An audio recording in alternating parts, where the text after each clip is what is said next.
আসসালামু আলাইকুম সুপ্রিয় এইচএসসি পরীক্ষার্থী বন্ধুরা, কেমন আছো সবাই? তোমরা খুব ভালো করেই জানো যে তোমাদের প্রস্তুতির যে ব্যাপারটা, সে ব্যাপারে অর্থনীতি সাবজেক্টটা, ইকোনমিক্স, এটা তোমাদেরকে বেশ ভালো রকমেরই ঝামেলায় ফেলে।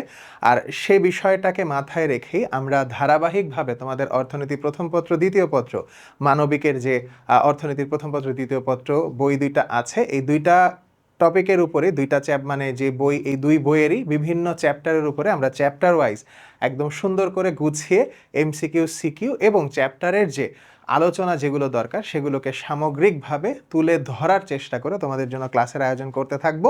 তো সেটারই ধারাবাহিকতায় আজকে আমরা আলোচনা করব হচ্ছে তোমাদের অধ্যায় 10, মুদ্রা ও ব্যাংক, অর্থনীতি প্রথম পত্রের মুদ্রা ও ব্যাংক। এই চ্যাপ্টারটা তোমরা জানো যে এই চ্যাপ্টারে বেশ কিছু গুরুত্বপূর্ণ কনসেপ্ট আছে। খুব সহজ একটা চ্যাপ্টার, কিন্তু এখান থেকে কিন্তু চাইলেই খুব সহজে, খুব সহজে বোর্ড পরীক্ষার জন্য 10 নম্বরের একটা প্রিপারেশন কিন্তু বের করে আনা সম্ভব। তোমরা জানো এখান থেকে একটা উদ্দীপক আসার মতন একটা মানে অনেক অনেক অনেক বড় সম্ভাবনা থাকে। আর যেহেতু তোমাদের এখন ফুল সিলেবাস এইচএসসি 26 থেকে শুরু করে পরবর্তী সময়গুলোতে, তো সেক্ষেত্রে এই একটা চ্যাপ্টার থেকে কিন্তু একটা সৃজনশীল আমরা পাবো এমনটা আশা করতেই পারি। তো চলো সেটাকে মাথায় রেখে আমরা মূল পড়ায় চলে যাই। আমরা চ্যাপ্টারটাকে এমনভাবে সাজিয়েছি যে একদম বেসিক যে কনসেপ্টগুলা, যেগুলো তোমাদের মাথায় রাখলে পরীক্ষার হলে এই চ্যাপ্টার থেকে যে প্রশ্নই আসুক না কেন তুমি উত্তর করতে পারবা, সে জায়গাগুলোকে তুলে ধরার চেষ্টা করব। কিছু সৃজনশীল প্রশ্ন, কিছু এমসিকিউ, সব কিছু গুছায় একদম এক ক্লাসে চ্যাপ্টারের ফাইনাল রিভিশন তোমার হয়ে যাবে।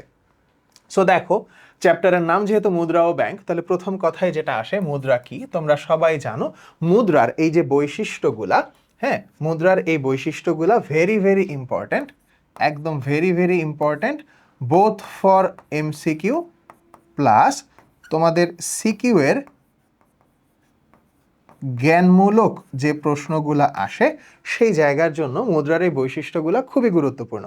যেমন এরকম এমসিকিউ তোমরা প্রায় দেখো যে মুদ্রার সর্বপ্রথম বা সব থেকে গুরুত্বপূর্ণ বৈশিষ্ট্য কোনটা, তখন কিন্তু আসে বিনিময়ের মাধ্যম, তাই না? মুদ্রা আলটিমেটলি দেখো দুইটা জিনিসের মধ্যে কিন্তু খুব সুন্দর একটা পার্থক্য আছে। একটা হচ্ছে মানি ভার্সেস কারেন্সি, ঠিক আছে?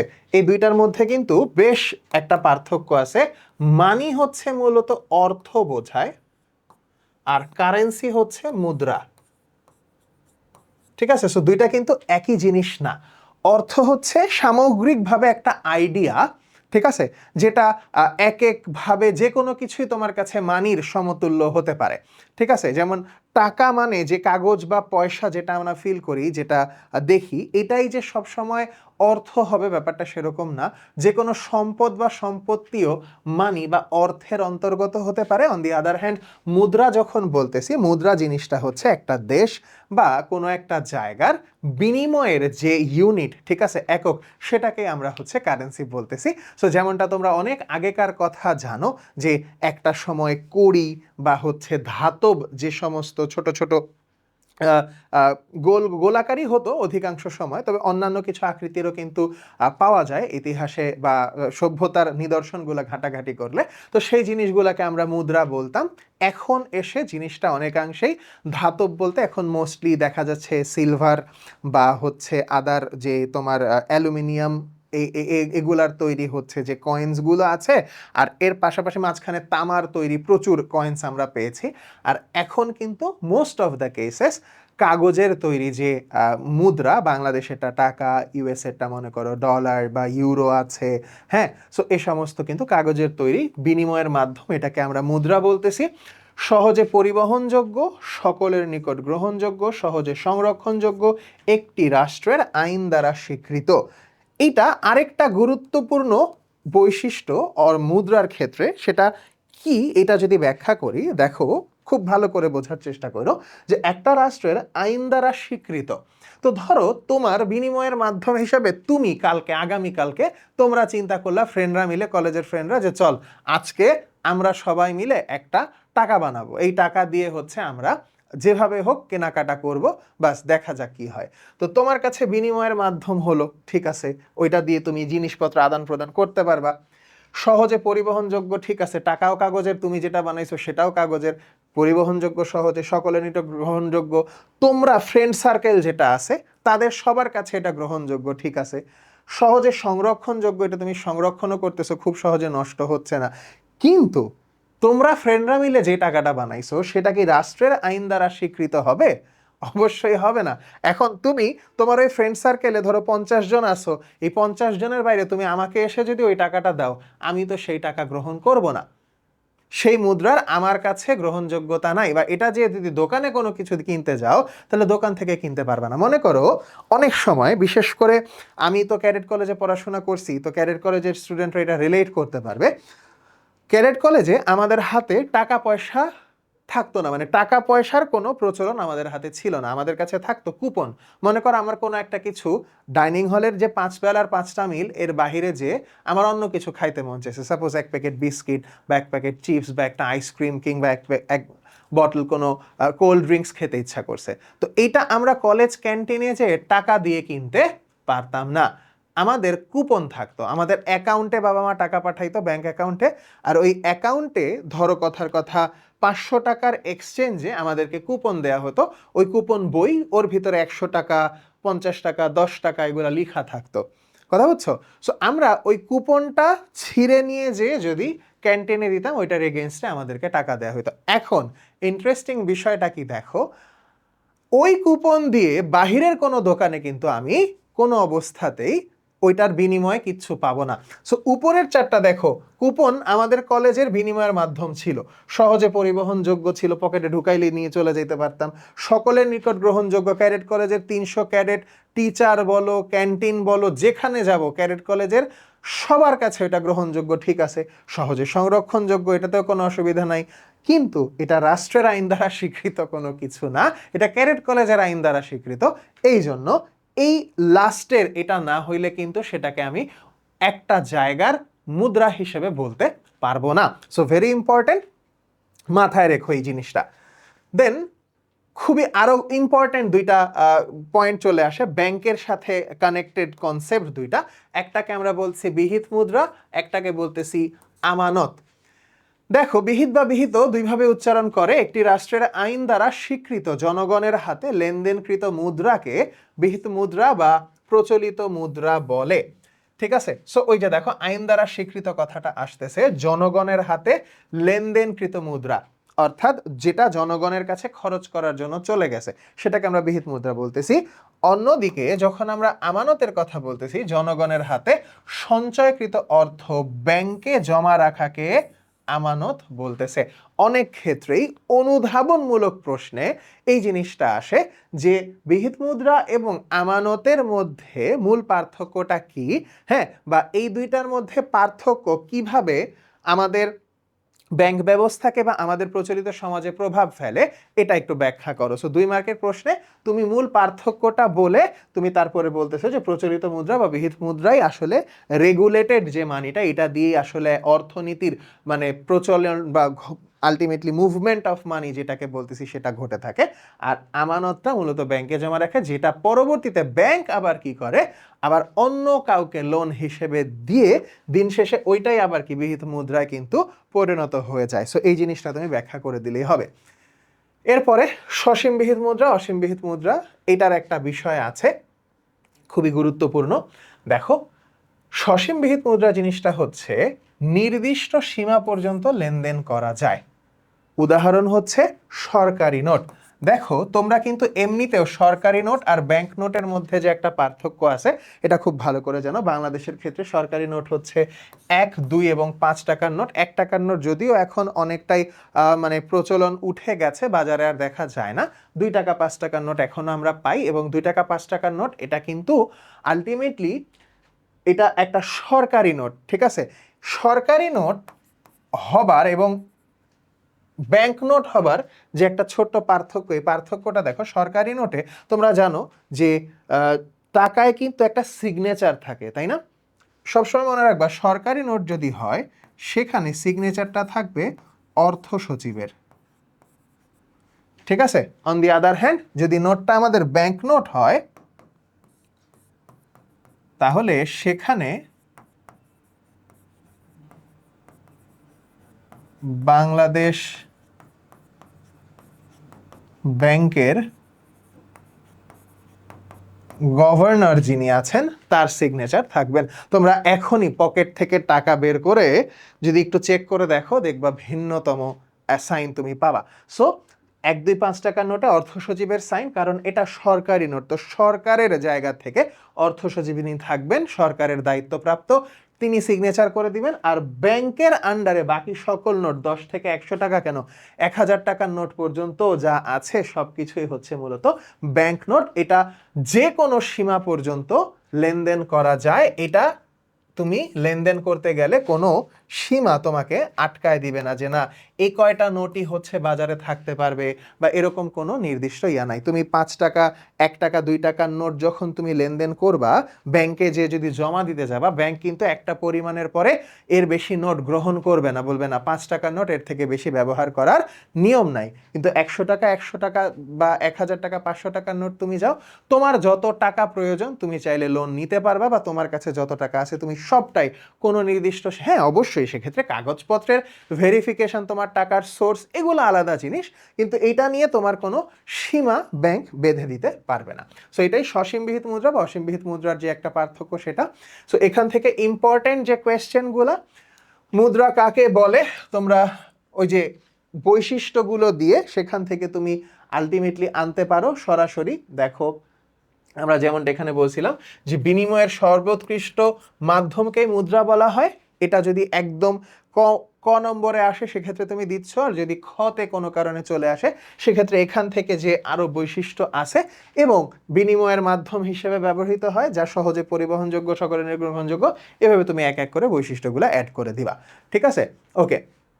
এবার দেখো বিহিত মুদ্রা কাকে বলে। আমরা দেখছি যে যেটা জনগণের হাতে থাকে টাকাটা, আমানত কোনটা, যেটা ব্যাংকে জমা থাকে, সসীম বিহিত মুদ্রা কিংবা অসীম বিহিত মুদ্রা। সো এই জিনিস সবই কিন্তু আমরা আলোচনা করে ফেলছি। সো জ্ঞানমূলক কিংবা ক্ষেত্র বিশেষে অনুধাবনে এই দুইটার সংমিশ্রণে যে সসীম বিহিত মুদ্রা এবং অসীম বিহিত মুদ্রার মধ্যে পার্থক্য নিরূপণ করো, এভাবে করে 2 মার্কের প্রশ্ন হিসেবে আসতে পারে। সেক্ষেত্রে তোমরা জাস্ট সুন্দর করে একটা ছক করে পার্থক্য করে দিবা জ্ঞানমূলক অংশ লেখার পরে। Okay fine. এই চ্যাপ্টার থেকে সব থেকে গুরুত্বপূর্ণ যে পার্টটা সেটা হচ্ছে ফিশারের মূল সমীকরণ যেটা, বা ফিশারের মূল সমীকরণ থেকে এটার যে একটা বর্ধিত সমীকরণ আছে সেটা নিয়ে আমরা আলোচনা করব। এবং এই চ্যাপ্টারে তোমরা সৃজনশীলে গ বা ঘ নম্বরে যে অংশ পাবা সেটা সম্ভাবনা ব্যাংক অংশ থেকে আসার সম্ভাবনা খুবই কম, কারণ এইটা মূলত আসলে আলটিমেটলি আমাদের একেবারে ঘুরে ফিরে ম্যাথমেটিক্যাল চ্যাপ্টার। ইনফ্যাক্ট ইকোনমিক্স মানে এখানে ম্যাথ আর গ্রাফের ছড়াছড়ি, এতে কোনো সন্দেহ নাই। সো আলটিমেটলি ম্যাথ এবং গ্রাফ এটাই গ এবং ঘতে মানে আসার সম্ভাবনা অলমোস্ট 99.99%। ক খতে ব্যাংক অংশ থেকে কিছু হয়তো কনসেপচুয়াল জিনিসপত্র আসতে পারে। সো আমরা একটুখানি জানবো। সো আলটিমেটলি ফিশার বলতে আরভিং ফিশারের কথাই বলা হয়। তোমরা জানো আরভিং ফিশার উনি মূলত অর্থনীতিবিদ ছিলেন, একজন অর্থনীতি নিয়ে প্রচুর ঘাটাঘাটি করেছেন। তো তিনি বিখ্যাত এই সমীকরণটা দিচ্ছেন, ঠিক আছে, MV is equal to PT. এই একটা যে ইনফরমেশন বা এই যে একটা সমীকরণ, এই একটা সমীকরণ দিয়ে পুরা চ্যাপ্টারের যত ম্যাথ, যত গ্রাফ সব কিছু আমরা আলোচনা করে ফেলবো। সো একটুখানি দেখো, মনে করে ফেলি। এম কি ছিল? মানি, অর্থাৎ যে মুদ্রা, অর্থের পরিমাণ বাজারে যেটা আছে সেটা। ভি দিয়ে হচ্ছে ভেলোসিটি অফ মানি, অর্থাৎ মুদ্রার গতিবেগও বলে, বা গড় প্রচলন গতি, যে গতিতে মুদ্রা আসলে বাজারে ছড়াচ্ছে। এটা পরীক্ষায় মানে মোস্ট অফ দ্য কেসেস এটার তথ্যটা দেয়াই থাকবে। প্রাইস, দাম স্তর, অর্থাৎ ওই এলাকা, ওই দেশের কোনো একটা দামের স্তর, দামের যে কোনো কিছুর মূল্য যেটা, সেটার স্তরটা কোন লেভেলে থাকবে সেটা। এবং টি হচ্ছে ট্রানজ্যাকশন বা দ্রব্য সামগ্রী, লেনদেনের পরিমাণ, সহজভাবে বলতে গেলে লেনদেনের যে পরিমাণ, সে পরিমাণটা কত। উনি বলতেছেন যে প্রচলিত যে অর্থ আছে, মুদ্রার পরিমাণ যেটা আছে সেটার সাথে ভেলোসিটি অফ মানি, এই দুইটাকে যদি গুণ দাও তাহলে সেটা সব সময় দাম স্তর, প্রাইস, এবং ট্রানজ্যাকশন, লেনদেনের যে পরিমাণ, এই দুইটার গুণফলের সমান হবে সব সময়। তাহলে এই জিনিসটাই ওনার প্রাথমিক যে রুল সেটাকে তুলে ধরতেছে। এবং এটা থেকে যদি আমরা একটুখানি একদম সহজে একটা ম্যাথ দেখার চেষ্টা করি। দেখো বলেছে এ নামক দেশের অর্থের পরিমাণ 1000 একক, গড় প্রচলন গতি 100 একক এবং লেনদেনের পরিমাণ 1000 একক, উক্ত দেশের দাম স্তর নির্ণয় করো। পি তোমাকে নির্ণয় করতে বলছে। অনেক ক্ষেত্রে পি দেয়া থাকে, টি নির্ণয় করতে বলে। লেনদেনের পরিমাণ যেহেতু, তাহলে এই 1000টা হচ্ছে আমাদের টি। এ নামক দেশের অর্থের পরিমাণ 1000, তাহলে অর্থের পরিমাণ হচ্ছে আমাদের পি, আর গড় প্রচলন গতি হচ্ছে ভি, তাই না? তাহলে তুমি যদি এটা ধরো আমাদের উদ্দীপকের হিসাবে গ নম্বরে 3 নম্বরের একটা অঙ্ক হিসেবে আসতে পারে, তো তাইলে তুমি প্রথমে আমরা জানি দিয়ে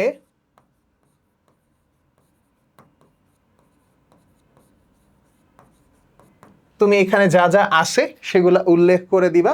সো আমি জাস্ট সংক্ষেপে লিখতেছি যে পি সমান সমান 1000 একক, তারপরে ভি সমান সমান, বাংলায় যেহেতু দেয়া আছে সো বাংলায় লিখাই ভালো,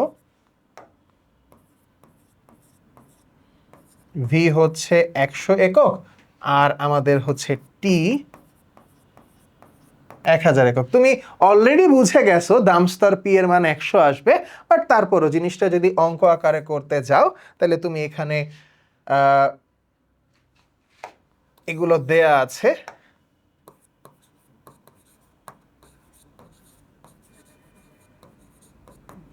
তারপরে তুমি এখানে লিখো আমরা জানি,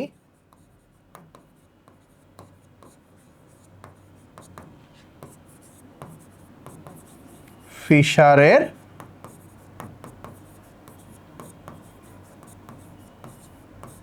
মূলনীতি অনুসারে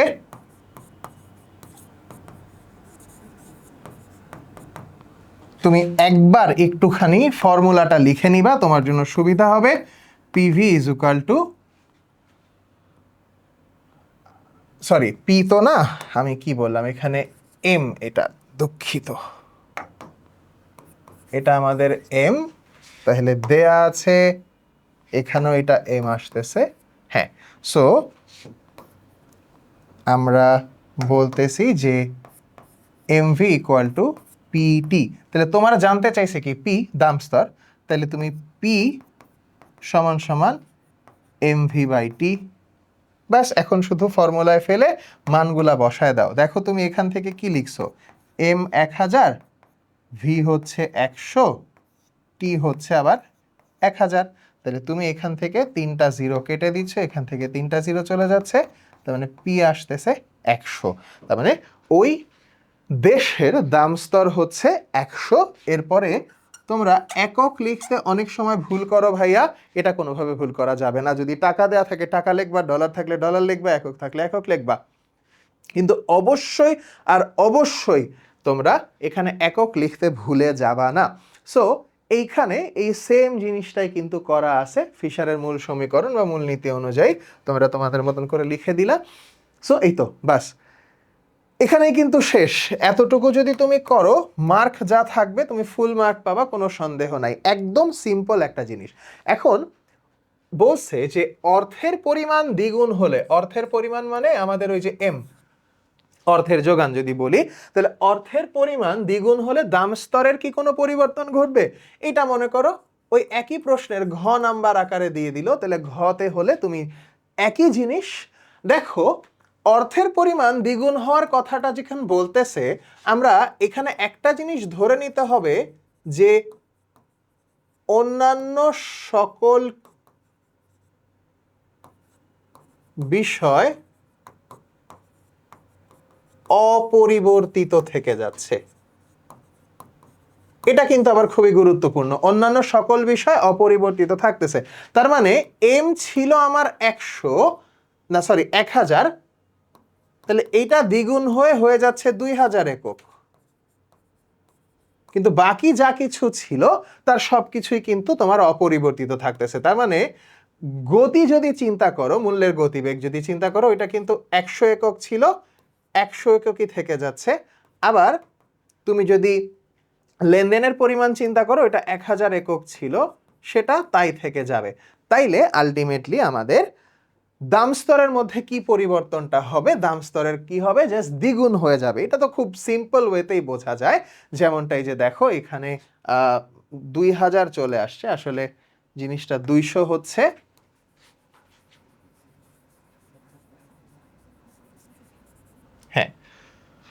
সো বিষয়টা কি দেখো যে 1000 ইন্টু 2 2000 হয়ে যাচ্ছে, টি 1000 এবং ভি 100। তাহলে আমরা ফর্মুলায় ফেলে বের করলে কিন্তু এখানে চলে আসবে 200। সুতরাং বলা যায় অর্থের পরিমাণ বেড়ে যদি দ্বিগুণ হয়, দাম স্তরের পরিমাণও বেড়ে একই সাথে, যেহেতু সমানুপাতিক তাই বেড়ে দ্বিগুণ হয়ে যাবে। তবে বাচ্চারা অনেক সময় যে ভুলটা করো তোমরা, সেটা হচ্ছে অনেক সময় এই ভালো করে লক্ষ্য করো না পরীক্ষায় কি দাম স্তর আছে নাকি অর্থের মূল্য আছে।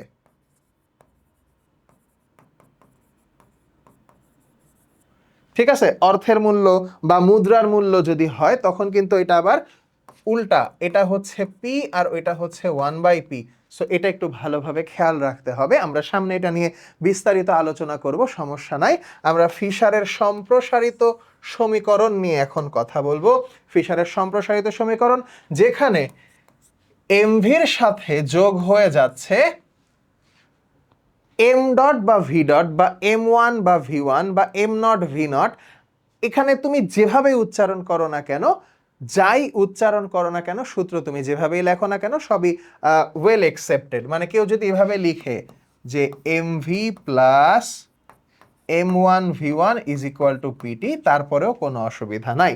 এখান থেকে বর্ধিত যে জিনিসটা আলটিমেটলি সবসময় বেশিরভাগ কাজে দেয়, যেহেতু বেশিরভাগ ক্ষেত্রে তোমাকে দাম স্তর নির্ণয় করতে হয়, তো তুমি সরাসরি এটাও মনে রাখতে পারো MV plus M1V1 divided by T. এই সমীকরণ দিয়েও তুমি একবারে সরাসরি বসায় তুমি কিন্তু করতে পারো। ঠিক আছে, অসুবিধার কিছু হবে না। পরীক্ষার হলে ধরো টাইম নাই, তুমি ঝট করে এই জিনিসটা করে ফেলতে পারো। তাহলে এখানে এম হচ্ছে নর্মালি মুদ্রার পরিমাণ, এম নট বা M1 যাই দিয়ে প্রকাশ করো না কেন, এটা তোমার বিহিত মুদ্রার পরিমাণ।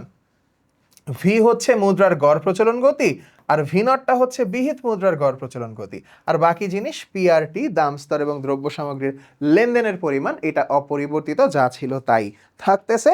সো দিন শেষে টোটাল মুদ্রা আর বিহিত মুদ্রা এটার মধ্যে একটা যেহেতু পার্থক্য আছে সূক্ষ্ম একটা, তাই বিহিত মুদ্রাটাকে যেহেতু যোগ করা হবে, কারণ দিন শেষে বর্তমান একটা সময়, যে কোনো একটা সময় একটা দেশের একটা অঞ্চলের যখন আসলে দাম স্তর নির্ণয় করতে বলে, তখন কিন্তু সব থেকে গুরুত্বপূর্ণ একটা পয়েন্ট হয়ে দাঁড়ায় যে এখন বা ওই সময়ে ওই অঞ্চলে ওই দেশে বিহিত মুদ্রা কতটুকু আছে। সে বিহিত মুদ্রার পরিমাণটা এখানে ক্যালকুলেট করাটা খুবই গুরুত্বপূর্ণ হয়ে যায়। এটা বাস্তবমুখী একটা সমীকরণ। নর্মালি যেটা MV is equal to PT, এটা তুলনামূলক একটু থিওরিটিক্যাল অংশে, যে না মেইন যে এই কনসেপ্টটার থেকেই সব কিছুর ডেভেলপমেন্ট। কিন্তু পরবর্তীতে তুমি যখন আসলে এটাকে বৃহৎ আকারে চিন্তা করবা বা এটাকে বাস্তব জীবনে চিন্তা করবা, বাস্তব জীবনে একটা দেশের একটা সোসাইটির বিহিত মুদ্রাটাকে খুবই গুরুত্বপূর্ণ, কারণ এই মুদ্রাটা দিয়েই সামগ্রিক লেনদেন যেটা হয় সেটাই কিন্তু বেশিরভাগ ক্ষেত্রে হয়ে থাকে। সো তাই এই জায়গায় বিহিত মুদ্রাটাকে ক্যালকুলেট করাটা খুবই ইম্পর্টেন্ট হয়ে দাঁড়ায়। সো এইখানে অর্থের যে মূল্য, যেটা আমি একটু আগে বললাম, এটাও খুবই গুরুত্বপূর্ণ। অর্থের মূল্য জিনিসটা হচ্ছে প্রকাশ করা হয় ভিএম, ভ্যালু অফ মানি। ঠিক আছে, অর্থের মূল্য, ভ্যালু অফ মানি। অর্থাৎ এই জিনিসটা কি, এটার কনসেপ্টটা কি? এটার কনসেপ্ট হচ্ছে, দুঃখিত, সমপরিমাণ অর্থে, সমপরিমাণ অর্থে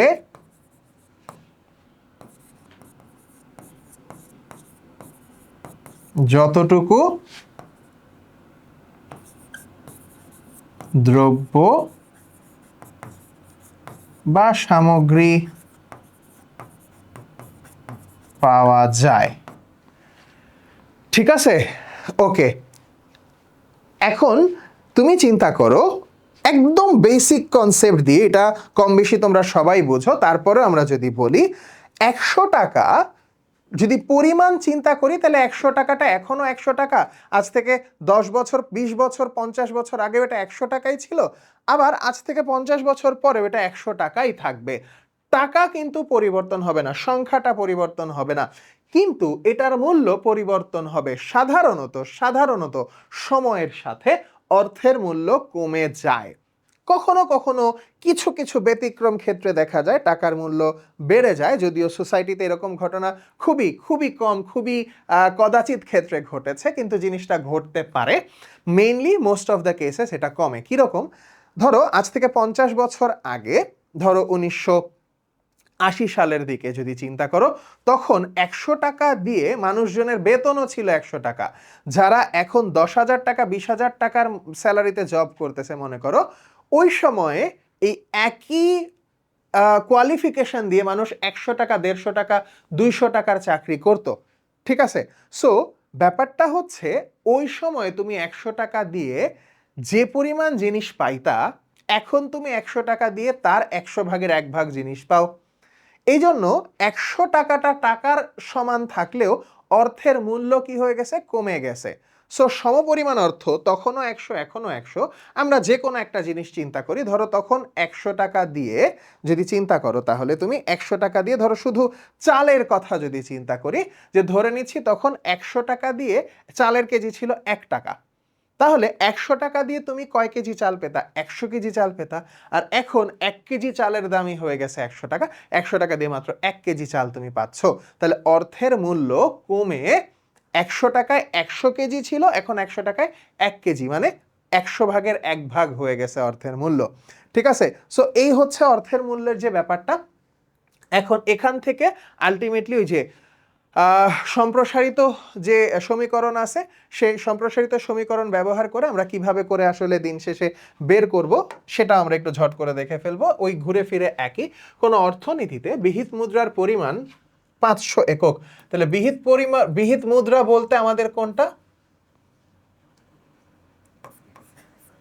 M0 বা M1 যেটাকে আমরা বলতেছি। বিহিত মুদ্রার প্রচলন গতি 20, তার মানে এটাকে আমরা V1 বা V0 বলতেছি। ব্যাংক অর্থের পরিমাণ 400 একক, তার মানে এটাকে আমরা বলতেছি নরমাল এম। ব্যাংক অর্থের প্রচলন গতি 15, তার মানে এটাকে আমরা শুধু ভি বলতেছি। মোট লেনদেনের পরিমাণ আসতেছে আমাদের কাছে 100, তাহলে এটাকে আমরা টি বলতেছি। আমাদের কাছে গ নম্বর প্রশ্নে দেখো, উদ্দীপক হতে ফিশারের সমীকরণ ব্যবহার করে দাম স্তর নির্ণয় করো, অর্থাৎ পি আমাদের কাছে জানতে চাইছে। তাইলে আমরা যেমনটা বলছি, গ নম্বরের ক্ষেত্রে পি কে সরাসরি আমরা MV plus M1V1 divided by T এই ফর্মুলায় চলে যেতে পারি। তো সেটাই যদি যাই, তাহলে দেখো উপরে আসতেছে আমাদের 400 × 15 যোগ, ওখানে আমাদের থাকতেছে হচ্ছে 500 × 20 আর ডিভাইডেড বাই মোট লেনদেনের পরিমাণ আছে 100। সো তারপরেরটা খুবই সহজ, তুমি শুধু ম্যাথ করে যাবা। 4 15 60, 2টা 0 যোগ 10, 3টা 0। ঠিক আছে? সো দুঃখিত, এই শূন্যটা সুন্দর করে দেই। ডিভাইডেড বাই 100 পাচ্ছ তুমি। তাহলে এখানে থাকতেছে কত?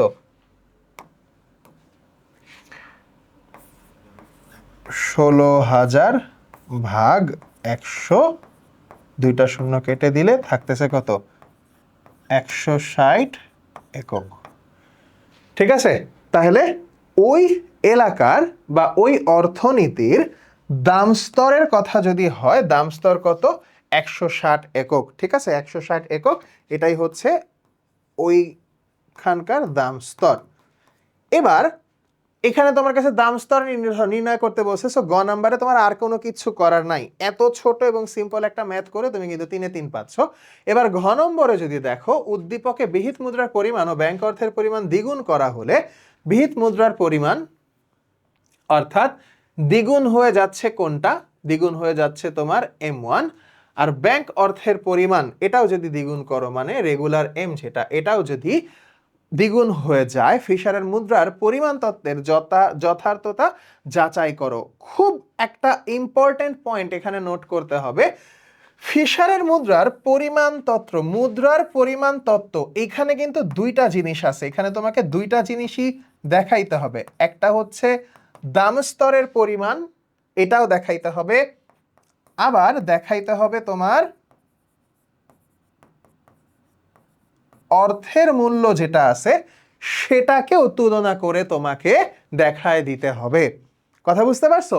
সো তোমরা জানো দাম স্তরটা যখন সবই দ্বিগুণ হয়ে যাচ্ছে, ঠিক আছে, দাম স্তর যেহেতু তোমার বিহিত মুদ্রার পরিমাণ এবং ব্যাংক অর্থের পরিমাণ দ্বিগুণ হয়ে যাচ্ছে, তাহলে দাম স্তরটা কি হয়ে যাবে? দ্বিগুণ হয়ে যাবে।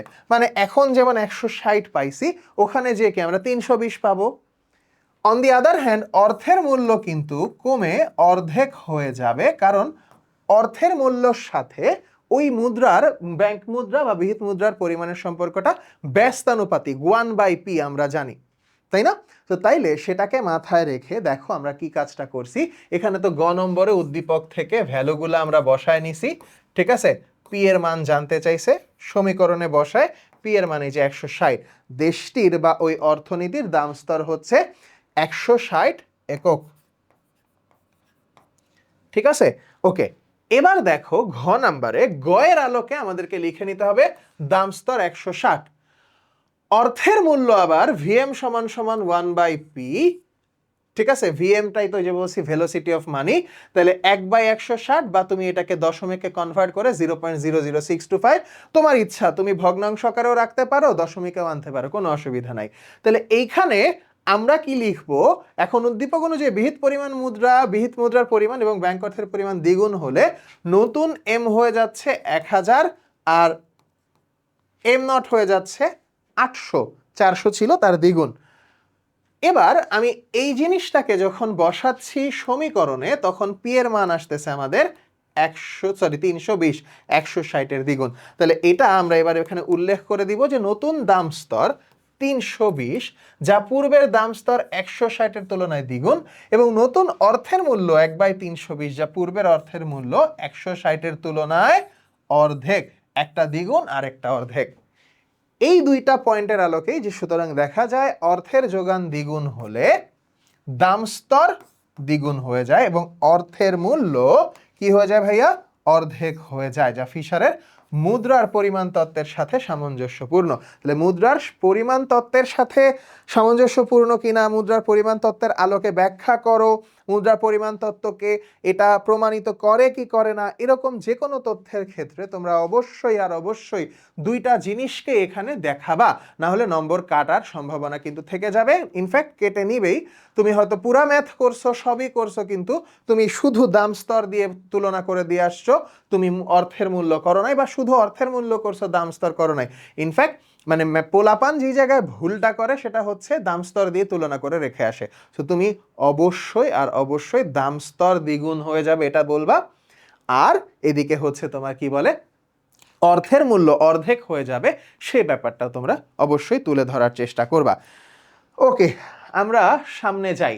এখন আমরা কিছু সিকিউ নিয়ে আমরা গ ঘ প্রশ্ন, আমি তোমাদেরকে একটুখানি ক্লু দেখাই দিব কিভাবে অ্যান্সার করবা। গ নাম্বারে এখানে একটা চার্ট দিয়ে দিছে যে প্রথম পর্যায়ে, দ্বিতীয় পর্যায়ে, দুইটা পর্যায়ে আমরা দেখতে পারতেছি। দেখো এখানে আমাদের যে প্রচলন গতি, ঠিক আছে, প্রচলন গতিটা আমরা দেখতেছি অপরিবর্তিত, এদিকে বিহিত মুদ্রার প্রচলন গতি অপরিবর্তিত, আমাদের লেনদেনের পরিমাণও অপরিবর্তিত। এই তিনটা জিনিসকে আমরা দেখতে পারতেছি কি আছে? অপরিবর্তিত আছে। এখন পরিবর্তন হইছে কোন জায়গাটায় ভাইয়া? আমরা দেখতেছি নরমাল যে অর্থের যোগান সেটা আলটিমেটলি দ্বিগুণ হইছে, আবার বিহিত মুদ্রার যে অর্থের যোগান পরিমাণ সেটাও কি দ্বিগুণ হইছে। তাহলে প্রথম পর্যায়ে দ্বিতীয় পর্যায়ে দাম নির্ণয় করো। তুমি ওই যে পি এর যে ফর্মুলা, এটা দুইটা পর্যায়ে জাস্ট বসায় দিবা যে পি সমান সমান MV plus M1V1 divided by T, এই ফর্মুলায় ফেলে দিলে তুমি দুইটার থেকেই পেয়ে যাচ্ছ। প্রথমটার চেয়ে দ্বিতীয়টায় কি হবে? দ্বিগুণ হবে, কারণ আমরা একটু আগেই দেখে আসছি যে বাকি সব ঠিক থেকে অর্থের পরিমাণ যদি বৃদ্ধি পেয়ে যায় তাহলে দাম স্তরও কি হয়? দ্বিগুণ হয়ে যায়। মানে বৃদ্ধি না, দ্বিগুণ হলে দাম স্তরও দ্বিগুণ হয়। এবার ঘ নাম্বার যে প্রশ্নটা, সেখানে কি বললাম আমাদেরকে, দেখো প্রদত্ত উদ্দীপকটি যে তত্ত্ব নির্দেশ করে তা চিত্র সহ ব্যাখ্যা করো। তাহলে তত্ত্ব নির্দেশ করে একটু আগেই আমরা দেখছি এখানটায়, দুঃখিত, যে এইটা ফিশারের মুদ্রার পরিমাণ তত্ত্ব, ফিশারের মুদ্রার পরিমাণ তত্ত্ব এটাই নির্দেশ করে। কিন্তু এখন তুমি এটাকে গ্রাফে দেখাবা কিভাবে, অনেক সময় এই জায়গায় আমাদের ঝামেলা হয়ে যায়। সো এটাকে গ্রাফে দেখানোর জন্য তোমার আসলে কাজ কিছুই না, তুমি তোমার মতন করে তুমি একটা গ্রাফ দিচ্ছ। এখন দেখো ভাইয়ারা, এখানে যে জিনিসটা আর কি ইম্পর্টেন্ট হিসেবে দাঁড়াবে সেটা হচ্ছে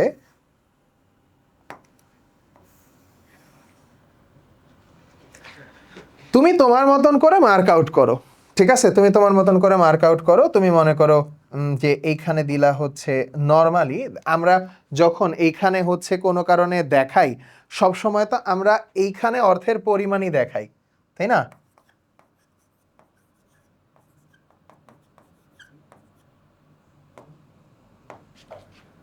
অর্থের পরিমাণ এখানে থাকে, আর এদিকে থাকে হচ্ছে আমার দাম স্তর, অর্থাৎ এখানে এম এখানে পি। তো তাইলে তুমি যদি এখানে এম রাখো নরমালি আর এখানে যদি পি রাখো নরমালি, তাহলে এই জায়গাটায় তুমি কিভাবে করে দেখাবা এই দুইটার সম্মেলনকে? তুমি তখন দেখাচ্ছ হচ্ছে, ধরো আমি এখানে সাদা দিয়ে দেই, এখান থেকে এখানে টানতেছো, এখান থেকে এখানে টানতেছো, একটু বাঁকা হয়ে গেছে।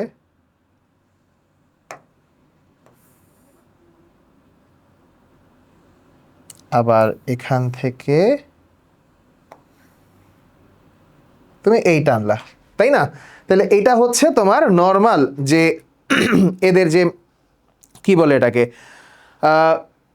মিশ্রণ বিন্দু, সে মিশ্রণ বিন্দু এখানে আসতেছে। ধরো এটাকে তুমি নাম দিলা হচ্ছে এ, এ বিন্দুতে আসলো, এটা ভিতরেই লিখি। হ্যাঁ, এখন চিত্রসহ ব্যাখ্যা করলে আমরা কি জানি যে যদি কোনো কারণে আমার অর্থের পরিমাণ বেড়ে যায়, অর্থ কেন, দুঃখিত, বারবার খালি এই জায়গাটা আমারও কনফিউশন হয়ে যায়। মুদ্রার পরিমাণ, আমাদের মুদ্রা নিয়ে কথা হচ্ছে। সো মুদ্রার পরিমাণ যদি বেড়ে যায় তাহলে আমরা এখানে এ পাই। এখন দেখো কোনো কারণবশত যদি আমাদের মুদ্রার পরিমাণ বেড়ে এখানে M1-এ চলে যায়, তাহলে আমরা কি দেখাবো যে আমাদের দাম স্তর P1 এটাও বেড়ে যাবে। ঠিক আছে, বেড়ে তখন কি ঘটনা ঘটবে?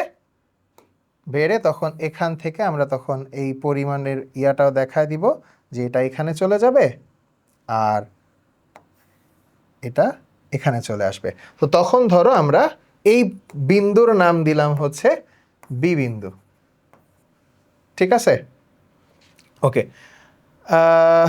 এই জায়গাটা ফাঁকা রাখতে পারলে আর একটু ভালো হয়, তোমাদের সেক্ষেত্রে যে টানতে সুবিধা হবে। এটার নাম এ দিবা, এটার নাম বি দিলা। ঠিক আছে, আচ্ছা, একই সাথে তোমাদেরকে খেয়াল রাখতে হবে, তুমি যদি এবার কমায় দাও, সাপোজ এখানে তুমি মুদ্রার পরিমাণ M2-তে কমায় নিয়ে আসলা, তাহলে কিন্তু এবার দাম স্তরটাও কমে এখানে চলে আসবে।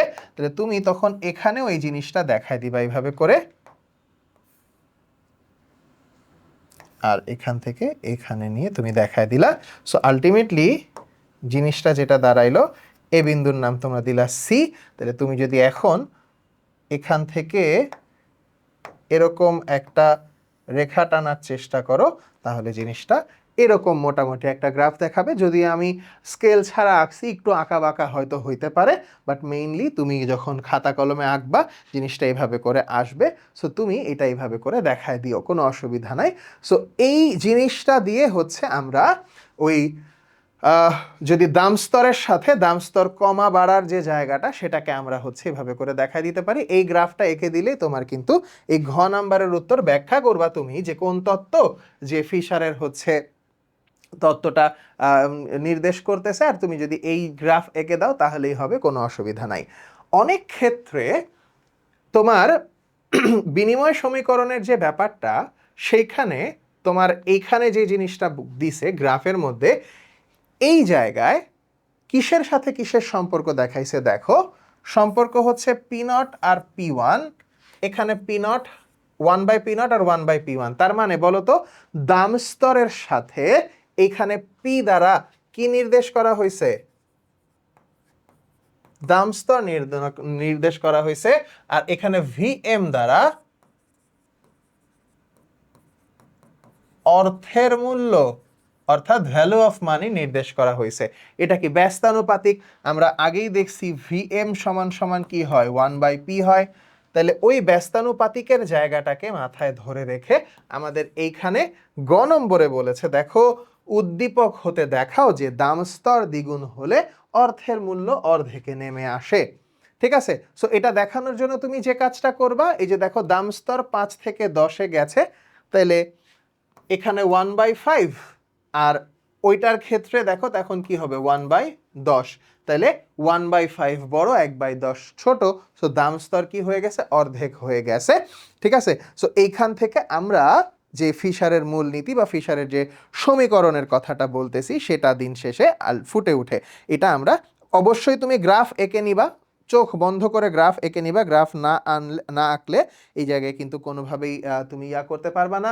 এখানে এ বিন্দু সংমিশ্রণ বিন্দু তুমি চিন্তা করতেছো এ আর বি এর, এই দুইটার কথা উল্লেখ করে দিবা। ঘ নম্বরে উদ্দীপক হতে ফিশারের বিনিময় সমীকরণের সাহায্যে অর্থের মূল্য নির্ণয় করো। তাহলে এই জায়গায় অর্থের মূল্য ফিশারের সমীকরণ থেকে যদি চিন্তা করো তাহলে এই ফর্মুলাটুকুই আসবে, কারণ অলরেডি যেহেতু পি দেয়া আছে তোমার, তো তোমার তো এখানে আসলে ওই যে ভিএমটি এগুলার কোনো মান নাই। তো তুমি জাস্ট দুই ধাপে প্রথমে 5 যখন, তখন মান কত আসতেছে সেটা দেখাচ্ছ, আর যখন 10 তখন মান কত আসতেছে সেটা দেখাচ্ছ। মাথায় রাখতে হবে যেটা, যে যখন 5 তখন এটার মান আসবে 0.2, আর যখন হচ্ছে তোমার 10 তখন এটার মান আসবে 0.1। তো এই দুইটা দিয়ে তুমি যে দ্বিগুণ হওয়া, অর্থাৎ যখন আমার দাম স্তর কম তখন অর্থের মূল্য বেশি, দাম স্তর বেশি হয়ে গেলে অর্থের মূল্য কমে 0.2 থেকে 0.1 কমে যাচ্ছে। এই জিনিসটাই ব্যস্তানুপাতিকের যে জায়গাটা সেটা তুমি দেখায় দিবা। ঠিক আছে, ওকে। আরো কিছু প্রশ্ন আমি হিন্ট দিয়ে দিব, এটা তোমরা চাইলেই সলভ করে ফেলতে পারবা। খুবই সহজ, একটি দেশে মোট বিহিত মুদ্রার পরিমাণ এম দেয়া আছে 100। এটা তো আরো সহজ, তোমার উল্লেখ করে দিছে M, V, M not, V not এবং টি দেয়া আছে, দাম স্তর নির্ণয় করতে বলছে। সো পি কি হবে তুমি খুঁজে বের করবা, এটার মতন সহজ আর কিচ্ছু নাই। উদ্দীপক হতে ফিশারের বিনিময় সমীকরণ আলোকে দেশটির দাম স্তর নির্ণয় করো, এই যে পি তোমার কাছে জানতে চাইছে। ঘ নম্বরে জানতে চাইছে যে অন্যান্য অবস্থা অপরিবর্তিত থেকে লেনদেনের পরিমাণ টি বেড়ে যদি 100 হয়ে যায়। এটা খুবই ইন্টারেস্টিং, মানুষজন মুখস্থ সব জায়গায়, মানে কোনো কিছুকে বেড়ে দিছে দেখছে, বাস সাথে সাথে সে কি বলছে, দাম স্তরও বেড়ে যায়। কিন্তু ভাইয়া লক্ষ্য রাখো, এখানে বাড়ছে কি, লেনদেনের পরিমাণ টি বেড়ে গেছে, তাহলে কিন্তু পি অর্ধেক হবে। আমি শুধু এইটুকু বলতেছি, এই কারণে বলতেছি, দেখো টি ছিল 50, বেড়ে হয়েছে 100, তার মানে টি আসলে আমাদের ভগ্নাংশের, আমরা যখন সূত্রটা লিখতেছিলাম P equal to M V plus, এখানে যেহেতু এম নট ভি নট আছে তুমি ওভাবেই দিবা M not V naught divided by T. তাহলে টি ভগ্নাংশের কি, হরের জায়গায় আছে, তাহলে হর বেড়ে যাচ্ছে, তার মানে একই জিনিসকে তুমি ভাগ দিচ্ছ আরো বড় সংখ্যার দ্বারা। সো আলটিমেটলি এখানে কিন্তু মানটা কমে যাবে। ঠিক আছে, সো আমরা যদি এই জায়গায় একটুখানি হিসাবটা করি, প্রথম ক্ষেত্রে আমার কত কত ছিল দেখো, 100 ছিল ভিত মুদ্রার পরিমাণ, ভিত মুদ্রার পরিমাণ 15, এখানে ছিল 50, ব্যাংক মুদ্রার পরিমাণ 50 আর ভেলোসিটি 10, তাহলে 50 ইন্টু 10 যোগ ওখানে হচ্ছে 100 ইন্টু 15 ডিভাইডেড বাই আমার লেনদেনের পরিমাণ ছিল 50, তাহলে উপরে থাকছে কত আমার 500 যোগ 1500 ভাগ 50, তার মানে এখানে তুমি 2000-কে ভাগ করছিলা 50 দ্বারা, তার মানে আলটিমেটলি থাকছে 4 5 20 40, অর্থাৎ তোমার দাম স্তর থাকছে 40 একক। ঠিক আছে, দাম স্তর থাকছে 40 একক। এখন যেটা কথা, হ্যাঁ 4 5 20 আর 2টা শূন্য, ঠিকই তো আছে না, একটা শূন্য কাটা, আচ্ছা নাকি 20 আসে না 400 আসে, সরি 400 না, হ্যাঁ 1 0 1 0 কাটা 4 5 20 শূন্য, না দুঃখিত, 400 কেন বললাম, 40ই তো আসে, হ্যাঁ ঘুরে ফিরে, হ্যাঁ সরি, সরি ফর দ্যাট। আচ্ছা, তো এইখানটায় 40 আসতেছে, কোনো সন্দেহ নাই। পরের বার তুমি উপরে 2000ই, দিন শেষে এইগুলা যেহেতু, এইটুকু যেহেতু অপরিবর্তিত থাকবে, এইটা যেহেতু তোমার অপরিবর্তিত থাকবে, তার মানে উপরে লবের এইখানে তোমার দ্বিতীয় জায়গায় 2000ই থাকবে। কিন্তু তুমি কি করতেছো এবার, টি পরিমাণটাকে বাড়ায় 50-এর জায়গায় 100 করে দিচ্ছ। সো তাইলে আলটিমেটলি এটা কিন্তু তখন পি এর মান হয়ে যাবে হচ্ছে 20। সো 40 থেকে উল্টা অর্ধেক, এই যে দেখো পি কিন্তু আমাদের কাছে যেটা বলছিলাম অর্ধেক হবে, অর্ধেক হওয়ার ব্যাপারটা। সো ধাপ করে তুমি কোনো কিছুর পরিমাণ বেড়ে দেখছো 50 থেকে 100, একটু লক্ষ্য করো কোনটার পরিমাণ বাড়ছে। পরীক্ষার হলে যদি এই চ্যাপ্টার থেকে নাম্বার মিস যায়, এই ছোট ছোট ইনফরমেশনগুলোর কারণেই যাবে, অন্য কোনো কিছু তোমরা এখান থেকে ভুল করবা না। সো মোটামুটি আমরা বলে ফেলতে পারি যা দেখছি এখান থেকে গ ঘ আমাদের ক্লিয়ার। আমরা একটু ব্যাংক থেকে ছোট্ট করে যে কনসেপ্টগুলা আসার মতন, দেখো কেন্দ্রীয় ব্যাংক জিনিসটা কি, দেশের সর্বোচ্চ আর্থিক প্রতিষ্ঠান, যেটাকে এক বাক্যে আমরা lender of the last resort বলতে পারি। কেন্দ্রীয় ব্যাংকের একটা অন্যতম নাম, আবার ব্যাংক অফ ব্যাংকস এটাকে বলা যায়। মানে এটা তোমার আমার সাধারণ কোনো ব্যাংক না, তুমি আমি চাইলে কেন্দ্রীয় ব্যাংকে যে অ্যাকাউন্ট খুলতে পারবো না।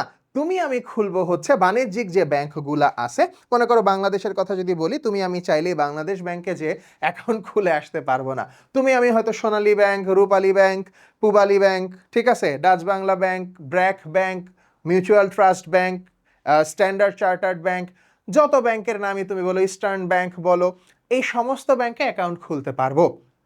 এক এক ব্যাংকের হয়তো অর্থ জমার ব্যাপারটা কম বেশি থাকতে পারে, কিন্তু অ্যাকাউন্ট তুমি যে কোনো ব্যাংকেই খুলতে পারবা। খুলতে পারবা না কোথায়? পারবা না বাংলাদেশ ব্যাংকে, কারণ বাংলাদেশ ব্যাংক তোমার আমার ব্যাংক না, বাংলাদেশ ব্যাংক হচ্ছে এই সব ব্যাংকের ব্যাংক। সো একটা দেশের কেন্দ্রীয় ব্যাংক একটা অলাভজনক প্রতিষ্ঠান, এরা লাভের জন্য বিজনেস করে না। সো দেখো, একটি দেশের সর্বোচ্চ আর্থিক প্রতিষ্ঠান যে যা দেশটির ব্যাংকিং ব্যবস্থার একদম শীর্ষে অবস্থান করে এবং পুরো অর্থবাজারকে নিয়ন্ত্রণ ও পরিচালনা করে। নিয়ন্ত্রণ কিভাবে করে? ধরো প্রত্যেকটা ব্যাংক তার কতটুকু, ধরো ব্যাংকের মূল কাজ তো হচ্ছে, বাণিজ্যিক ব্যাংকের মূল কাজ হচ্ছে জনগণের কাছ থেকে, ভোক্তাদের কাছ থেকে অর্থ তারা যে সংরক্ষণ করতেছে, আমানত হিসেবে নিচ্ছে, এবং পরবর্তীতে এই অর্থটাই যাদের অর্থের অভাব বা যারা অর্থ নিবে বিনিয়োগের জন্য বা যে কোনো প্রয়োজনে, তাদেরকে এই অর্থটাই লোন আকারে তারা দিচ্ছে। দিয়ে এই টাকা সঞ্চালনা, এটাই তো হচ্ছে ব্যাংকের কাজ, তাই না? তাহলে ব্যাংক কতটুকু অর্থ লোন হিসেবে দিতে পারবে, কতটুকু তাকে রিজার্ভ রাখতে হবে, এই সম্পূর্ণ জিনিসটাই নির্ধারণ করে দেয় কে? এই কেন্দ্রীয় ব্যাংক, বা বাংলাদেশের ক্ষেত্রে বাংলাদেশ ব্যাংক। এবং পরবর্তীতে কোনো একটা ব্যাংক যখন নিজে কোনো সমস্যায় পড়তেছে, তাদের দেখা যাচ্ছে অর্থে টান পড়ছে, তাদের লোন লাগবে, এখন ব্যাংক তো তোমার আমার কাছে এসে লোন নিবে না, ব্যাংক হতে পারে অন্য ব্যাংক থেকে লোন নিবে, অথবা lender of the last resort, মানে কোনো উপায় যখন নাই, তখন সে যে কেন্দ্রীয় ব্যাংক বা বাংলাদেশ ব্যাংকের কাছ থেকে যে সে লোন নিয়ে তার যে প্রয়োজন আছে সেটা সে পূরণ করবে। এবার দেখো, এটি সরকারের মালিকানাধীন, তাহলে এই মানে যেই মানে কেন্দ্রীয় ব্যাংক যেটা, সেটা ব্যক্তি মালিকানাধীন কখনোই হতে পারে না, সরকারের মালিকানাধীন একটি অলাভজনক প্রতিষ্ঠান, যেটা আমি বললাম অলাভজনক। সো বৈশিষ্ট্যের ক্ষেত্রে তোমরা এই যে এমসিকিউতে যে কেন্দ্রীয় ব্যাংকের বৈশিষ্ট্য কোনটি, এটি একটি লাভজনক, অলাভজনক এরকম প্রতিষ্ঠানের উল্লেখ থাকতে পারে, যার মূল লক্ষ্য মুনাফা অর্জন নয়, বরং দেশের মুদ্রা বাজারের স্থিতিশীলতা রক্ষা করা এবং অর্থনৈতিক উন্নয়ন নিশ্চিত করা। তাহলে এই দুইটা আরো গুরুত্বপূর্ণ তথ্য, যে কেন্দ্রীয় ব্যাংকের মূল লক্ষ্য কোনটি? মুদ্রা বাজারের স্থিতিশীলতা, অর্থাৎ মুদ্রা বাজার যেটা, ওই যে কোনো কারণে অর্থের মূল্য কমা বাড়ার যে ব্যাপারটা, সেটা নিয়ন্ত্রণ করা, যথাসম্ভব নিয়ন্ত্রণ করার কাজ, মূল উদ্দেশ্যটা কিন্তু কেন্দ্রীয় ব্যাংকের হয়। এবং অর্থনৈতিক উন্নয়ন যাতে হয়, মুদ্রার যেন যেই ভ্যালু আছে সেটা যেন ভ্যালুটা কমে না যে অন্ততপক্ষে স্থিতিশীল থাকে, মুদ্রাস্ফীতি যেন কম হয়, এই জায়গাগুলো এনশিওর করা। আর বাংলাদেশে কেন্দ্রীয় ব্যাংক যেটাকে আমরা বলতেছি, কেন্দ্রীয় ব্যাংক এর দায়িত্ব পালন করে বাংলাদেশ ব্যাংক নামক প্রতিষ্ঠান।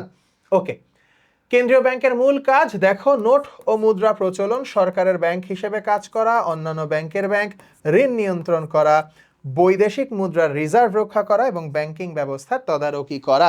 এইটাও 2 মার্কের প্রশ্ন হিসেবে অনেক সময় তোমরা পেতে পারো অনুধাবনমূলক প্রশ্নে, যে কেন্দ্রীয় ব্যাংকের মূল কাজসমূহ ব্যাখ্যা করো বা মূল কাজসমূহ কি কি, এরকম প্রশ্ন অনেক সময় চলে আসে। সো আর যদিও সম্ভাবনা খুবই কম যদি গ নম্বরে আসেই একান্ত, গ কিংবা ঘয়ে, আজ বললাম আসার সম্ভাবনা খুবই কম, বাট তারপরও যদি একান্তই আসে তুমি এই 6টা পয়েন্টকে একটুখানি ব্যাখ্যা করবা, পয়েন্ট উল্লেখ করবা, নোট ও মুদ্রা প্রচলন, তারপরে তুমি লিখবা যে হ্যাঁ, কেন্দ্রীয় ব্যাংকের মূল কাজের মধ্যে অন্যতম প্রধান কাজ হচ্ছে নোট ও মুদ্রা প্রচলন। বাজারে প্রচলিত যে সকল নোট এবং মুদ্রা রয়েছে সেগুলো মূলত কেন্দ্রীয় ব্যাংক বা বাংলাদেশের ক্ষেত্রে বাংলাদেশ ব্যাংক হতেই পরিচালিত হয়। দ্বিতীয় পয়েন্ট, সরকারের ব্যাংক হিসেবে কাজ করা, এটি সরকারের যাবতীয় কর্মকাণ্ড, অর্থনৈতিক যত কর্মকাণ্ড আছে সবকিছু নিয়ন্ত্রণ করে। অন্যান্য ব্যাংকের ব্যাংক, অন্যান্য সকল ব্যাংক নিজেদের প্রয়োজন এবং সকল ধরনের নিয়ম নীতি জন্য বাংলাদেশ ব্যাংকের উপরে বা কেন্দ্রীয় ব্যাংকের উপরে নির্ভরশীল হয়। এভাবে এই 6টা পয়েন্টকে তুমি ব্যাখ্যা করবা যদি এটা গ বা ঘতে আসে সেক্ষেত্রে। তবে ওই যে আবারও বললাম আসার সম্ভাবনা খুবই কম। এরপরে দেখো, বাণিজ্যিক ব্যাংকের কথা যদি বলি, বাণিজ্যিক ব্যাংক কি? বাণিজ্যিক ব্যাংক হচ্ছে এমন একটি আর্থিক প্রতিষ্ঠান বা লাভজনক প্রতিষ্ঠান, লাভমূলক, যা মূলত মুনাফা অর্জনের, এর মূল লক্ষ্য থাকে মুনাফা অর্জনের লক্ষ্যে গঠিত ও পরিচালিত হয়। এটি সাধারণ জনগণের কাছ থেকে আমানত হিসেবে অর্থ সংগ্রহ করে এবং সেই অর্থ ব্যবসায়ী বা উদ্যোক্তাদের সুদের বিনিময়ে ঋণ হিসেবে প্রদান করে। তাইলে এই যে 2টা স্টেপ, তোমার উদ্ধৃত্ত টাকা আছে, তোমার কাছ থেকে ব্যাংক টাকা নিচ্ছে এবং আমার বিনিয়োগের কারণে টাকার দরকার, আমাকে লোন দিচ্ছে। এটাই হচ্ছে বাণিজ্যিক ব্যাংকের কাজ। মূল কাজ আমানত সংগ্রহ করা, 2 বিনিময়ের মাধ্যম সৃষ্টি করা। বিনিময়ের মাধ্যম সৃষ্টি বলতে ওই যে মুদ্রা, দিন শেষে মুদ্রাটা বাজারে যে প্রচলিত হবে সেটা তো তোমার আমার কাছ থেকে না নিলে তোমাকে দিবে কই থেকে, তো সেখান থেকে আসতেছে। টাকা স্থানান্তর করা এক সোর্স থেকে আরেক সোর্সে, যে তোমার কাছে আছে আমার কাছে দিচ্ছে।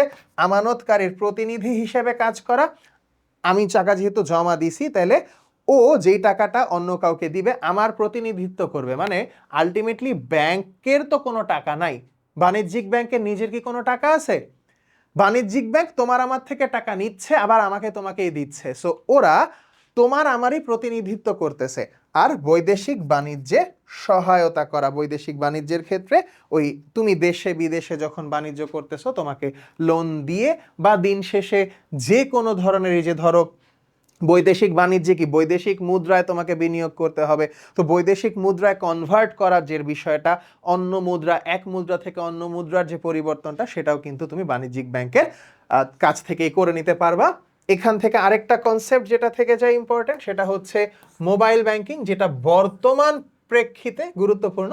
মোবাইল ব্যাংকিং হলো ইন্টারনেটের মাধ্যমে পরিচালিত এমন একটি ব্যাংকিং ব্যবস্থা যা মোবাইল ফোনের মাধ্যমে সম্পন্ন করা হয়। এটি আধুনিক ব্যাংকিং কার্যক্রমকে সাধারণ মানুষের হাতের মুঠোয় নিয়ে এসেছে। বিকাশ, নগদ, রকেট, মোবাইল ব্যাংকিং, যেগুলো আমরা খুবই পরিচিত হিসেবে পাই।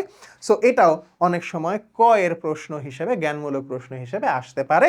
বা খতে আমি 2-1টা কলেজের প্রশ্নে টেস্ট পেপারের যায় সলভ করানোর সময় দেখেছি, ওই জায়গায় আসছে এরকম কথা যে মোবাইল ব্যাংকিং কিভাবে সাধারণ জনগণের ব্যাংকিং ব্যবস্থাকে সহজতর করেছে, ব্যাখ্যা করো, 2 মার্কের প্রশ্ন হিসাবে। তাহলে তুমি এই সংজ্ঞাটা দিয়েই তুমি তখন বলতে পারতেছো যে যেহেতু সাধারণ জনগণের কাছে মোবাইল খুবই জনপ্রিয় একটা ডিভাইস বর্তমান সময়, তাই মোবাইলে ব্যবহৃত এই ব্যাংকিং ব্যবস্থা স্বাভাবিকভাবে জনগণের কাছে ব্যাংকিং ব্যবস্থাকে আরো সহজতর করে তুলেছে। ব্যাস, শেষ, এতটুকু দিলেই যথেষ্ট।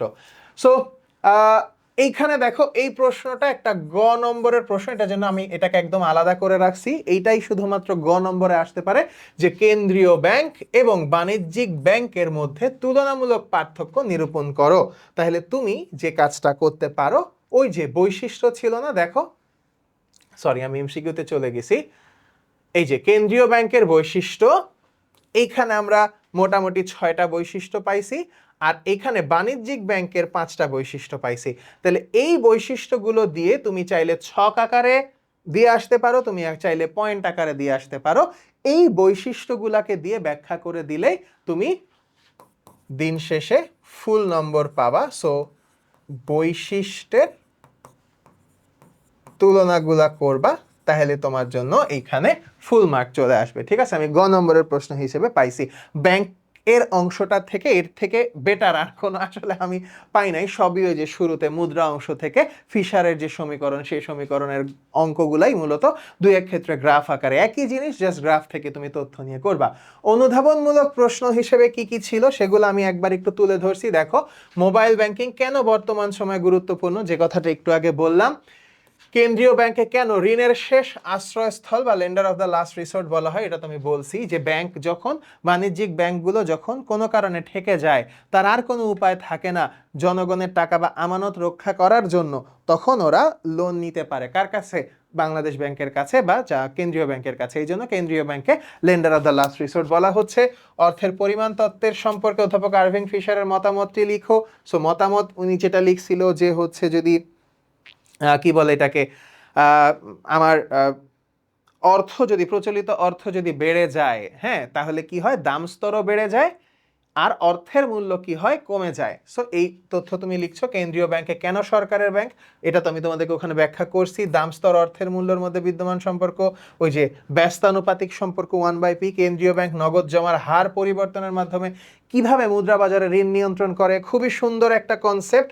দেখো, নগদ জমার হার পরিবর্তনের মাধ্যমে মুদ্রা বাজারে ঋণ নিয়ন্ত্রণ করে। এটা খুবই সিম্পল। কেন্দ্রীয় ব্যাংক যদি নগদ জমার হার পরিবর্তন, অর্থাৎ বাণিজ্যিক ব্যাংকের জন্য যদি কথার কথা বলে, তোমার নগদ জমার হার হচ্ছে 20%, তার মানে তুমি 20% এসে কেন্দ্রীয় ব্যাংকে জমা দিবা, বাকি 80% তুমি হচ্ছে এখন লোনের জন্য দিতে পারবা। আবার যদি দেখে, বাংলাদেশ ব্যাংক যদি দেখে এখন যে না, বাজারে এখন লোনের ছড়াছড়ি হয়ে যাচ্ছে, ঠিক আছে, মানুষ আমানত হিসেবে টাকা আর জমা রাখতেছে না, আমানত হিসেবে টাকা খুব কম জমা রাখতেছে, তখন কি করলো? হুট করে এই নগদ জমার হারটা বাড়ায় দিল, 20% থেকে 30% করে ফেললো। তার মানে কি, এখন লোন দেওয়ার মতন টাকা তাদের কমে গেল। আবার এই জিনিসটা একটুখানি ঠুস করে সকল বাণিজ্যিক ব্যাংকে বললো, তোমরা হচ্ছে জমার উপরে বা আমানতের উপরে সুদের হার বাড়ায় দাও। তাহলে সুদের হার বাড়ায় দিলে তখন আবার মানুষ ইন্টারেস্ট, আরে এতদিন আমি 100 টাকায় 10 টাকা পাইতাম, এখন 100 টাকায় 12 টাকা পাচ্ছি বা 13 টাকা পাচ্ছি, সবাই তখন আবার আগ্রহী হয়ে বিনিয়োগ না করে ব্যাংকেই আবার টাকা জমা রাখা শুরু করে। সো এইভাবে করেই তারা হচ্ছে মুদ্রা বাজারে ঋণ নিয়ন্ত্রণ করে। কে? কেন্দ্রীয় ব্যাংক নিয়ন্ত্রণ করতেছে। ঠিক আছে, তারপরে দেখো, বিনিময়ের মাধ্যম ছাড়াও অর্থের আর কি গুরুত্বপূর্ণ কাজ। ওই যে শুরুতে ছিল বিনিময়ের মাধ্যম ছাড়াও আলটিমেটলি যতগুলা বৈশিষ্ট্য ছিল তুমি ওগুলা লিখতে পারো। ব্যাংকের হার পরিবর্তনের মাধ্যমে কেন্দ্রীয় ব্যাংক কিভাবে মুদ্রার যোগানকে প্রভাবিত করে, এটা একটু আগে বলছি। ব্যাংকের হার মানেই হচ্ছে ওই যে রেট অফ ইন্টারেস্ট। তাহলে রেট অফ ইন্টারেস্ট বাড়ায় দিলে আমানত জমা রাখার ব্যাপারটাকে বেশি করে প্রভাবিত করা হয়। এর ফলে মানুষ অনেক বেশি আমানত করে, যেটা পরবর্তীতে ঋণ দেওয়ার মতন সুযোগ থাকে। আর যখন দেখে যে না, মানুষ প্রচুর পরিমাণে আমানত রাখতেছে, ঋণ নিচ্ছে না, এখন ঋণ না নিলে, ব্যবসা বাণিজ্যে বিনিয়োগ না হইলে তো ওই টাকাটা অথর্ব পড়ে থাকবে, টাকা বাজারে প্রচলিত হবে না, তখন সমস্যা। তখন কি করে? ঋণ, যে রেট অফ ইন্টারেস্ট, যেটা ঋণের যে ব্যাংকের হার, এটাকে কমায় ফেলে। কমায় ফেললে এতদিন 10 টাকা পাইতো, এখন পাবে 7 টাকা। তাহলে মানুষ কি চিন্তা করে, ধুর, আমি 7 টাকা পেয়ে আমার কি হবে, তার থেকে যাই আমি জিনিসটা, ওই টাকাটা ব্যাংকে আমানত হিসেবে না রেখে তুলে আমি ইনভেস্ট করি। সো এভাবে করে নিয়ন্ত্রণের জায়গাটা। মানব জীবনে বা অর্থনৈতিক কর্মকাণ্ডে অর্থের প্রয়োজনীয়তা একদমই বেসিক জিনিস। এটা যদি কেউ পরীক্ষায় নাও পড়ে যায়, তাও আশা করি অর্থের প্রয়োজনীয়তা তোমার মানে কোথাও থেকে পড়ে লিখতে হবে না। মোবাইল ব্যাংকিং কিভাবে সাধারণ মানুষকে ব্যাংকিং লেনদেনকে সহজতর করেছে, যেটা আমি ইতোমধ্যে তোমাদের সাথে আলোচনা করে ফেলছি। সো এই অনুধাবনমূলক প্রশ্নগুলো আসলে আমি সব থেকে বেশি পাইছি রিপিটিটিভলি, বিভিন্ন কলেজের প্রশ্ন ঘাটাঘাটি করে পাইছি। সো তোমরা একটুখানি এটা দেখবা। আমি কিছু এমসিকিউ সলভ করায় দিব, তোমরা এই এমসিকিউ গুলাকে যদি নিজের মতন করে দেখে যাও, ইনশাল্লাহ আর কিচ্ছু লাগবে না। এই চ্যাপ্টার বলতে পারো এই যে 1 থেকে 1.5 ঘন্টার একটা ক্লাস, এই ক্লাস নিয়েই তুমি যদি কনসেপ্ট নিয়ে পরীক্ষার হলে যাও, ইনশাল্লাহ তোমার এই চ্যাপ্টার থেকে আর কিচ্ছু পড়তে হবে না। সো মুদ্রার প্রধান বা মৌলিক কাজ কোনটি? আমরা সব সময় জানি মুদ্রার প্রধান কাজই হচ্ছে বিনিময়ের মাধ্যম। ইনফ্যাক্ট প্রশ্নই তো এরকম হয় যে বিনিময়ের মাধ্যম ছাড়াও মুদ্রার অন্যান্য কি কি প্রয়োজনীয়তা আছে। সো সেটা আমরা এখান থেকে অ্যান্সার করে ফেলবো। তারপরে দেখো বাণিজ্যিক ব্যাংকগুলো ঋণের শেষ আশ্রয়স্থল, তাহলে এত সহজ সহজ প্রশ্ন কিন্তু আসে, পরীক্ষাতে আসে, তাহলে কেন্দ্রীয় ব্যাংক, তাই না? ফিশারের বিনিময় সমীকরণ কোনটি? একদম বেসিক হচ্ছে MV is equal to PT. এটা আমাদেরকে খেয়াল রাখতে হয়, অনেক সময় গুলায় যায়। সো তোমরা ওই just M for money, V for velocity এটা চিন্তা করবা, P for price, T for ওই যে টোটাল যে বিষয়টা, তাইলে হচ্ছে তুমি ওইটা মাথায় রাখলে MV is equal to PT, এটা তুমি আর ভুলবা না ইনশাল্লাহ। ইংরেজি দিয়ে মনে রাখাটা, যেহেতু ফিশার তো আসলে বাংলায় দেয় নাই, সেই জন্য ইংরেজি দিয়ে মনে রাখাটা আরো বেশি সহজ। নিচের কোনটি সসীম বিহিত মুদ্রা হিসেবে গণ্য করা হয়? সসীম যেহেতু বলছে, তার মানে লিমিটেড, এটা তোমার পরিমাণটা তাহলে কত ছিল? 1 টাকা, 2 টাকা, 5 টাকার নোট যদি চিন্তা করো, তাহলে 2 টাকার নোট বা কয়েন 500, 100, 1000 এগুলো অসীম। দাম স্তর দ্বিগুণ বৃদ্ধি পেলে অর্থের মূল্য কি হবে? অর্ধেক হয়ে যাবে, ঠিক যা আছে তার উল্টাটা হয়ে যাবে। তাহলে 2 গুণ, তার মানে এটা পরিবর্তিত 1/2 হয়ে যাবে, তার মানে অর্ধেক হয়ে যাবে। বাণিজ্যিক ব্যাংকের প্রধান উদ্দেশ্য কি? এটা প্রধান উদ্দেশ্য মুনাফা অর্জনের জন্যই গঠিত হয়। এরপরে ঋণ নিয়ন্ত্রণ, এটা তো কেন্দ্রীয় ব্যাংকের কাজ। নোট প্রচলন, অবশ্যই নোট প্রচলন তো আমরা স্পষ্টভাবেই দেখছি যে টাকা তৈরির পারমিশন তো বাংলাদেশ ব্যাংকের, সো সেটাও আসতেছে না। জনকল্যাণ, এখানে জনকল্যাণমূলক কাজ অবশ্যই করে, বাট এটা মূল উদ্দেশ্য কখনোই না। নোট ও মুদ্রা প্রচলনের একক অধিকার, এই যে দেখো যে কথাটা একটু আগেই আসলো যে নোট প্রচলন, তাহলে এটা কার কাজ? অবশ্যই আর অবশ্যই কেন্দ্রীয় ব্যাংকের কাজ। সো গ নম্বর, সরকারেরও না, কেন্দ্রীয় ব্যাংক। মোবাইল ব্যাংকিং এর ক্ষেত্রে নিচের কোনটি সবচেয়ে বেশি জরুরি? কম্পিউটার, চেক বই, পিনকোড ও মোবাইল সেট, আমানত রসিদ। অবশ্যই পিনকোড ও মোবাইল সেট। কম্পিউটার দিয়ে, ইনফ্যাক্ট কম্পিউটার দিয়ে তো এটা করাই যায় না, তোমার অ্যাপটাই তো ফোনের অ্যাপ, তাই না? সো অবশ্যই তোমার মোবাইল সেট লাগবে এবং সেটার একটা পিনকোড লাগবে। কোন ধরনের আমাদের উপর ব্যাংক সাধারণত কোনো সুদ প্রদান করে না? চলতি আমানত, যেটাকে আমরা ইংরেজিতে কারেন্ট অ্যাকাউন্ট বলে থাকি। একেবারেই যে করে না তা না, বাট সাধারণত করে না, ঠিক আছে? চলতি অ্যাকাউন্ট যেটা। আচ্ছা, money is what money does, এই বিখ্যাত কার? ওয়াকারের, তাই না? এই ওয়াকার মানে আবার বাংলাদেশের সেনা প্রধান ওয়াকার না। আচ্ছা, money is what money does, অর্থাৎ অর্থ হচ্ছে যা অর্থ ঘটায়, অর্থ যা করতে সক্ষম, তাই তো? সো ওয়াকারের খুব ভালোভাবে খেয়াল রাখবো। অর্থের মূল্য মূলত কিসের উপর নির্ভর করে? অর্থের মূল্য পুরাটাই ডিপেন্ড করে হচ্ছে সাধারণ দাম স্তর পি এর উপরে, কারণ 1/p যেটা আমরা বলতেছি, তাহলে অন্য কোনো কিছু না, সাধারণ দাম স্তর যেটা, সেটার উপরে অর্থের মূল্য নির্ভর করতেছে। কারণ আমি তো ওই দাম দ্বারাই তো নির্ধারণ করতেছি না যে আগে আমি 1 টাকা দামে কি পাইতাম, এখন 1 টাকা দামে কি পাই। সো দাম স্তরটা এখানে মেইন। নিচের কোনটি সরকারি নোট? অবশ্যই 2 টাকা, অর্থ সচিবের সিগনেচার সহ। কেন্দ্রীয় ব্যাংক নিচের কোন পদ্ধতিতে ঋণ নিয়ন্ত্রণ করে? তাহলে ঋণ নিয়ন্ত্রণের জায়গাটা কি দ্বারা হবে? অবশ্যই ব্যাংকের হার, রেট অফ ইন্টারেস্ট যেটা, সেটার দ্বারাই ঋণ নিয়ন্ত্রণ হবে। ঠিক আছে ভাইয়ারা? ঐচ্ছিক মুদ্রা বা ব্যাংক মুদ্রার উদাহরণ কোনটি? দেখো, ঐচ্ছিক মুদ্রা বা ব্যাংক মুদ্রা 10 টাকার নোট না ভাইয়া, এটা ব্যাংকের মুদ্রা না। চেক বা ব্যাংক ড্রাফট এটাই। কারণ ব্যাপারটা হচ্ছে কি, দেখো ঐচ্ছিক মুদ্রা বা ব্যাংক মুদ্রা বলতে ব্যাংকের কাছে কোনটা মুদ্রা হিসেবে বিবেচিত? ব্যাংকের কাছে তুমি টাকার বিনিময়ে তো টাকা পাবা না, ব্যাংকের কাছে গেলে তুমি কি পাবা? চেকের বিনিময়ে। ঠিক আছে? সো চেক বা ব্যাংক ড্রাফট, ডিডি কি অনেক ক্ষেত্রে বলা হয়। সো তুমি ব্যাংক ড্রাফট যেটা লিখিত আকারে ব্যাংককে দিচ্ছ, ব্যাংক এটার বিনিময়ে তোমাকে বাজারের প্রচলিত অর্থ দিচ্ছে। তাহলে ঐচ্ছিক মুদ্রা বা ব্যাংক মুদ্রা, ব্যাংকের কাছে মুদ্রা হচ্ছে ওই চেকটা, যেমন ওই যে ক্যারেট কলেজের গল্পে বলছিলাম না কুপনের কথা, সো ওইটাই চেক বা ব্যাংক ড্রাফট। আন্তঃব্যাংক দেনা পাওনা নিষ্পত্তির স্থান বা নিকাশ ঘর হিসেবে কাজ করে অবশ্যই কেন্দ্রীয় ব্যাংক।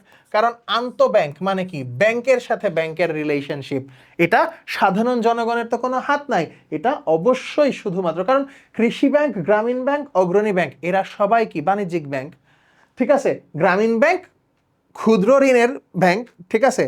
মাইক্রো ক্রেডিট ফাইন্যান্স বলা হচ্ছে, বা গ্রামীণ ব্যাংকে ইনফ্যাক্ট ব্যাংকই বলা হচ্ছে না, গ্রামীণ ব্যাংক তো হচ্ছে যে নন ব্যাংকিং ফাইন্যান্সিয়াল ইনস্টিটিউশন, যেটাকে এনবিএফআই বলা হয়, তাই না? সেটার মতন করে নামে ব্যাংক আছে, কিন্তু কার্যত এটা ব্যাংক না, এটা ক্ষুদ্র ঋণ দিয়ে থাকে।